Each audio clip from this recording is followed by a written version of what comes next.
Next up, I would like to welcome Sabrina Taylor with the LSU AgCenter. She's going to be talking about everyone's favorite marsh bird, the Seaside Sparrow. Oh, and Sabrina is a keen gardener and is testing out a native species currently. Thank you. All right, thanks for coming, everybody. I'm going to talk today about, does the slide advancer work? No, use the... Talk about some work that I've done with my co-PI, Phil Stouffer, who is also at LSU with me, 3 postdoc fellows, a couple of PhD students, and multiple collaborators. So we're going to cover a lot of stuff, not necessarily in my area of expertise, because all these people branched out into lots of different areas of research. So we were funded by the Gulf of Mexico Research Institute. Phil and I are part of the Coastal Waters Consortium, which consists of 20 PIs plus or minus all over the country who are studying lots of different aspects of the marsh, from the sediment to the grass to the microbiome. And for Phil and I, the effects of the oil spill on seaside sparrows and marsh rice rats. So I'm going to cover the sparrows today since this is a talk on birds. Okay, so a little bit about seaside sparrows. They're dependent on the salt marsh. They're only found in the salt marsh. They are non-migratory, so they're there all year. So if there's an effect of oil, they're going to be exposed to it all year. They're also a top predator in the marsh, which is kind of interesting, even though they're quite a small bird. There's not a ton of species diversity in the marsh. What's there tends to be there in very high abundances, including this sparrow. Okay, another thing that happened while we were undertaking this study is that Hurricane Isaac came ashore in August 2012. So the track went right next to our study sites, which are in Barataria Bay here. We think that based on the storm surge hindcast, so this is showing that our study area was under something like 7 to 10 feet of water for several days. It displaced probably 500,000 to 1 million seaside sparrows during that time because all of the marsh vegetation was underwater. The birds had nowhere to perch, and so they went somewhere else. It probably also greatly affected their diet, right? Because the terrestrial insects probably got wiped out too. We have these birds banded, so we know that the next year many of them returned, sometimes to the exact spot where we banded them. But we just need to keep in mind during our analyses that Hurricane Isaac is probably playing a role here as well. Okay, so, right, hurricanes would be old news to seaside sparrows. These are the storm return rates along the Gulf Coast. And in Florida, every 3 years you can expect some type of a storm, a tropical storm up to a major hurricane. So the birds are probably adapted to moving around, but nevertheless it's going to probably affect our results on some level, the effect of this hurricane. Okay, so into the oil spill here, these are where our study sites were placed. So we had oiled sites in red, sites that were initially unoiled in blue, and then later on we'd added some reference sites on the other side of the Mississippi River where oil didn't make landfall. All right, so Deepwater Horizon oil spill that happened in 2010. U.S. Fish and Wildlife Service saw oiling on feathers in seaside sparrows, and then we started undertaking a series of studies. So we looked at oil in feathers and gut contents. We looked at CYP1A gene expression. We looked at microarray gene expression. One of our collaborators looked at diet using stable isotopes and fatty acids. I have a PhD student who's looking at diet with DNA metabarcoding. And finally, one of our collaborators and former postdocs is looking at how this all translates to reproductive success and abundance in the birds. So I'm going to go through these fairly quickly, and if you have any questions, you can get me during the panel. Okay, so carbon and oil. The way this works is that cosmic radiation interacts with nitrogen in the atmosphere, and that continually creates C14. And that type of carbon is absorbed by plants in carbon dioxide, and then those plants are eaten by other trophic levels on up in the food chain.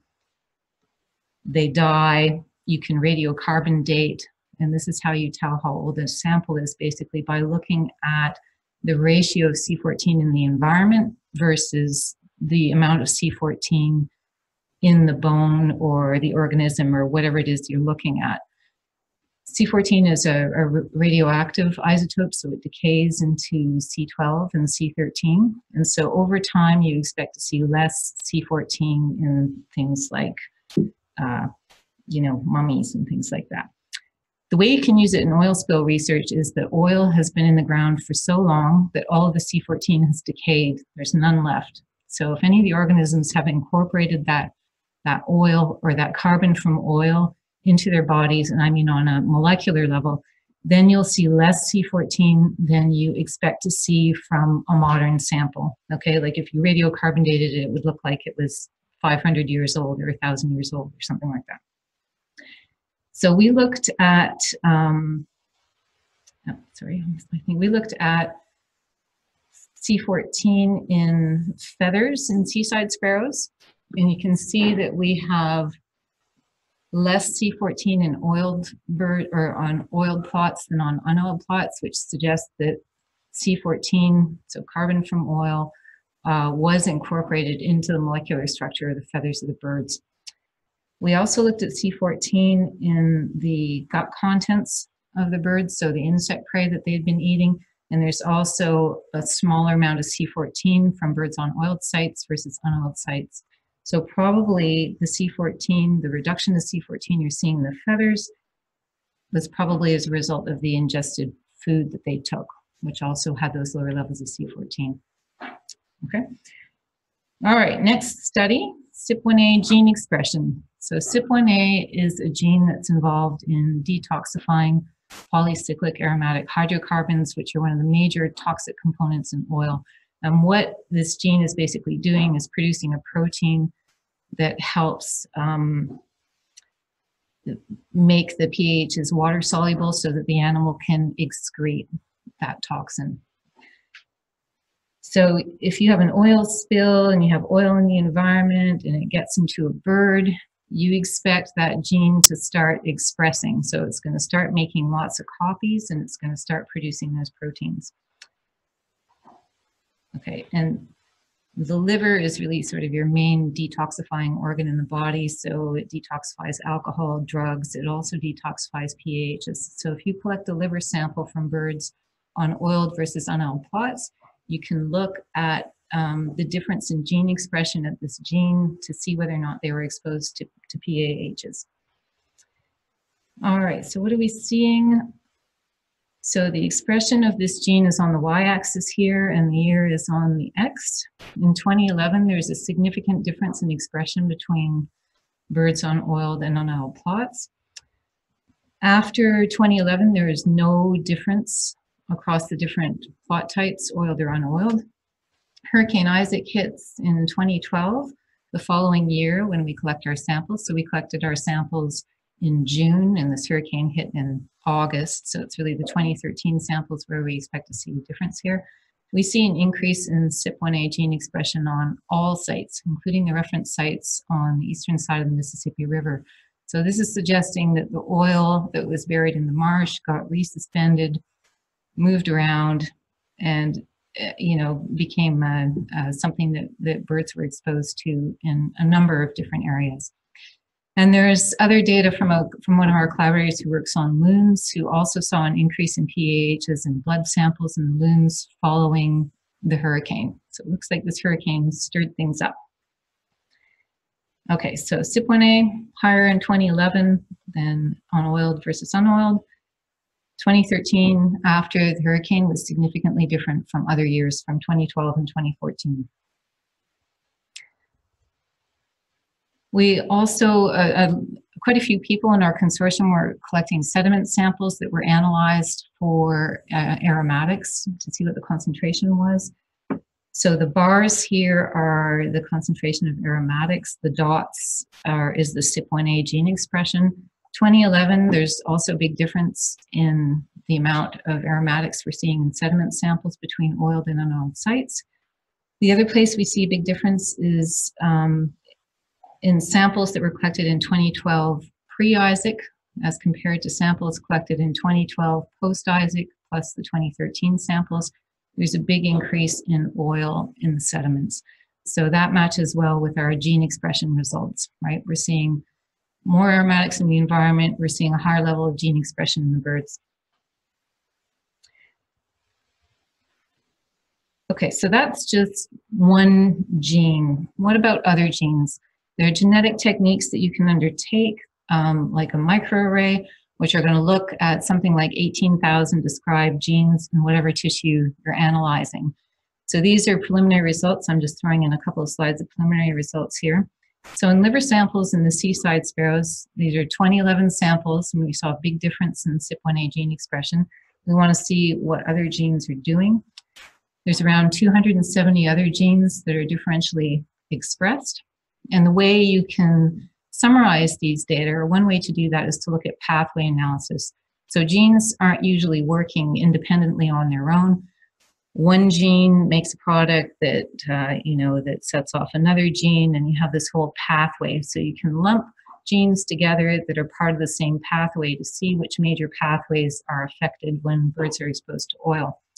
So in the case of the Seaside Sparrows, we're seeing pathways associated with liver damage, liver proliferation, and cell death being expressed, and also cardiac enlargement, which goes well with the fish data, where fish have been experimentally exposed to oil in tanks. You see issues with cardiac tissue, and also, of course, the presenter just before me discussed this in birds as well.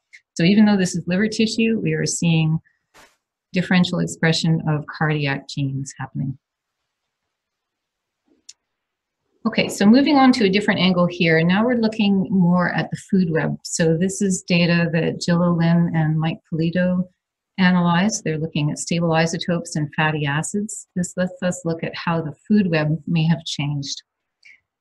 So we know that the invertebrate populations responded to oil.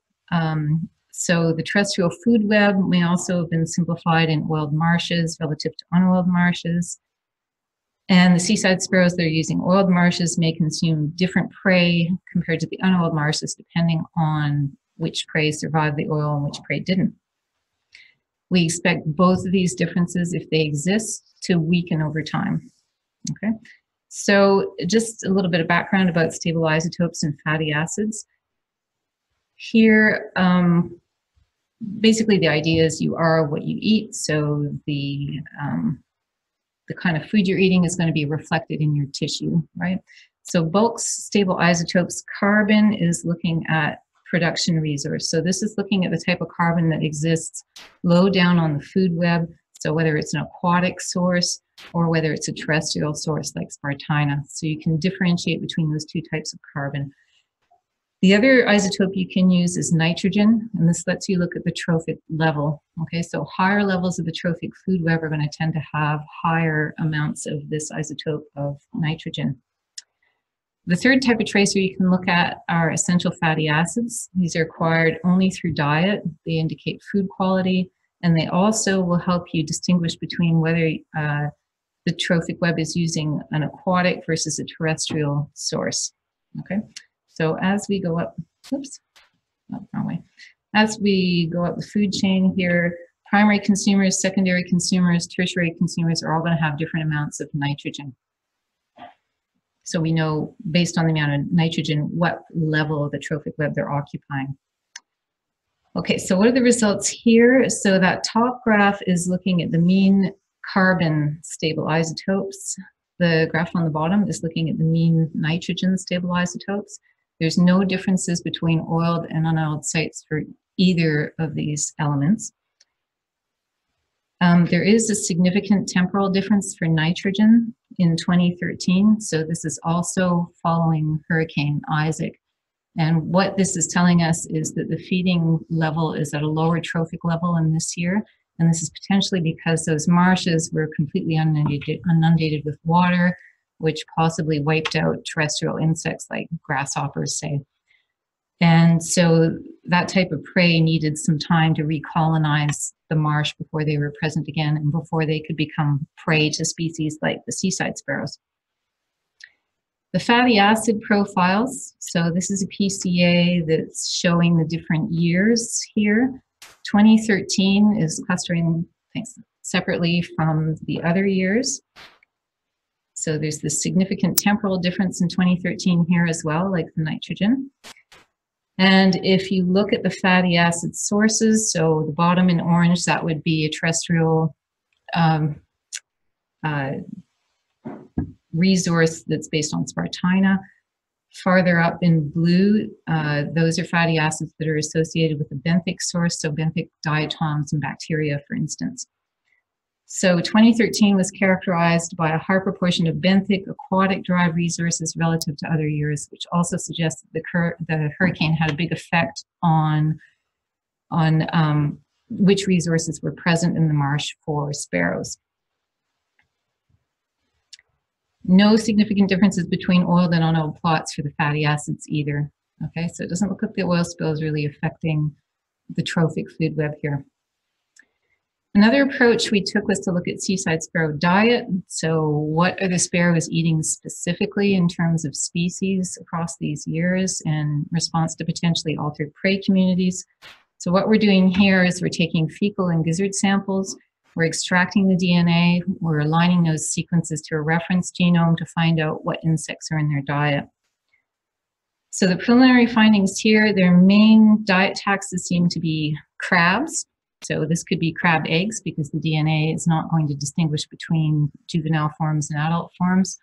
Interestingly, we've also caught squareback crabs eating seaside sparrow eggs, so they got their own back here. Spiders, especially wolf spiders, moths and butterflies, we're still identifying these ones. Unidentified arthropods.